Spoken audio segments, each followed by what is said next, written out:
कुरुक्षेत्र के मैदान में लड़े। महाभारत युद्ध के दौरान ऐसी कई विशेष घटनाएं घटित हुई जो आज भी लोगों के लिए शिक्षा देने का काम करती हैं। महाभारत युद्ध के मैदान कुरुक्षेत्र से ही गीता उपदेश की उत्पत्ति भी मानी जाती है, जो कि श्री कृष्ण द्वारा अर्जुन को प्राप्त हुआ था। द्वापर युग धर्म की रक्षा के लिए महाभारत का युद्ध लड़ा गया था।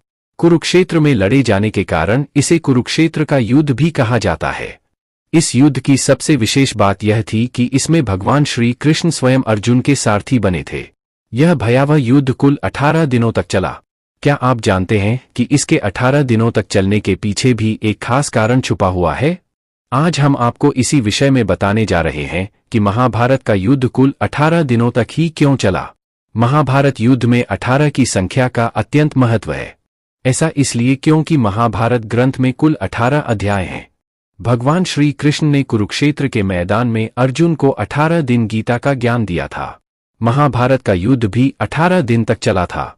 यहां तक कि इस युद्ध के अंत में कुल 18 लोग ही बचे थे। दरअसल महर्षि वेद व्यास ने गणेश जी की मदद से इस ग्रंथ का निर्माण 18 दिनों में ही किया था।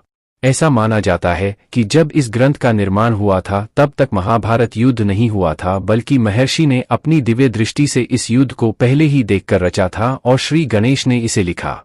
इसी कारण महाभारत ग्रंथ के 18 अध्याय 18 दिन में लिखे गए थे, यानी कि एक अध्याय एक दिन में और उसी अध्याय के अंतर्गत होने वाली घटनाएं घटित हुईं। ऐसे में महाभारत का युद्ध 18 अध्याय के अनुसार 18 दिन तक चला।